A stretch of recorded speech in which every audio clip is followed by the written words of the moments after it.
পিএইচপির array ফাংশনের এই অধ্যায়ে আমি মোহাম্মদ আবিদ এখন আপনাদের সাথে অ্যারে পপ ফাংশনটি নিয়ে আলোচনার ক্ষেত্রে আমরা বলিতে পারি এই অ্যারে পপ ফাংশনটির মাধ্যমে আমরা যে কোনো অ্যারের সর্বশেষ উপাদানটি বাদ দিতে পারি। অর্থাৎ আমরা আমাদের উদাহরণের জন্য একটি অ্যারে তৈরি করেছি এবং অ্যারেটির নাম দিয়েছি ভেরিয়েবল অ্যারে অন, এবং আমরা ইহার ভিতর মোট 4টি উপাদান রেখেছি অর্থাৎ এমডি, আবিদ, আজম এবং খান। আমরা যদি আমাদের এই অ্যারে পপ ফাংশনটির ভিতরে রাখি তাহলে আমরা এই ইহার মাধ্যমে আমরা আমাদের সর্বশেষ যে উপাদানটি রয়েছে অ্যারে অনের ভিতর খান, এটিকে আমরা বাদ দিতে পারি।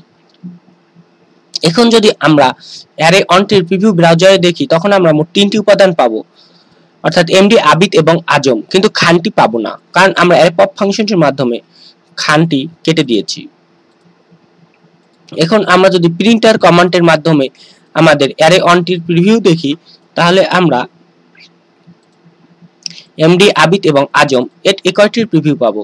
এখন আমরা যে আইটেমটি বাদ দিয়েছি খান, ইহাও যদি সংরক্ষণ করতে চাই আমরা তাহাও পারি। তাহলে আমরা ইহাকে যদি একটি ভেরিয়েবলের ভিতর সংরক্ষণ করি, আমরা ভেরিয়েবলটির নাম দিতে পারি লস্ট ভ্যালু। যেহেতু আমরা ইহার মাধ্যমে অ্যারে পপ ফাংশনটির মাধ্যমে যে কোনো একটি উপাদান বাদ দেব, সেহেতু একটি উপাদানের ক্ষেত্রে সংরক্ষণের ক্ষেত্রে আমাদের কোনো অ্যারের দরকার হবে না।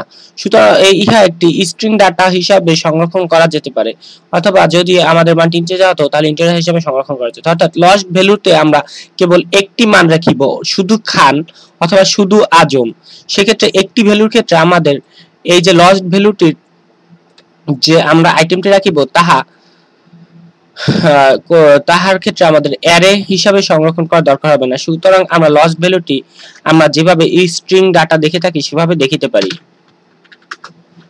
অর্থাৎ ইকো লিখে আমরা আমাদের লস্ট ভ্যালুটি দেখিতে পারি। তাহলে আমরা লস্ট ভ্যালুটি আগে দেখিতে বলেছি এবং তারপরে আমরা প্রিন্টার কমান্ডের মাধ্যমে অ্যারে অনটি দেখিতে পারি। এখন আমরা যদি এর প্রিভিউ দেখি তাহলে আমরা প্রথমে খান পেয়েছি অর্থাৎ আমাদের লস্ট ভ্যালুটি, এবং তারপর প্রিন্টার কমান্ডের মাধ্যমে আমাদের যে নতুন আইটেম সহ আমাদের অ্যারেটি পেয়েছি অর্থাৎ এমডি, আবিদ এবং আজম, এই 3টি পেয়েছি। এখন আমি যদি প্রিন্টার কমান্ডের মাধ্যমে যে অ্যারে অন দেখেছি ইহা কেটে দিই তাহলে আমরা এখন যদি শুধু লস্ট ভ্যালু দেখি তাহলে আমরা খানের প্রিভিউ ব্রাউজারে পাবো। আশা করি আপনারা আমার এই অধ্যায়ের বিষয়বস্তু বুঝতে পেরেছেন। আপনার যদি আমার টিউটোরিয়াল ভালো লাগে তাহলে অবশ্যই আমার চ্যানেলকে সাবস্ক্রাইব করুন এবং আমার ভিডিওতে লাইক এবং কমেন্ট করুন।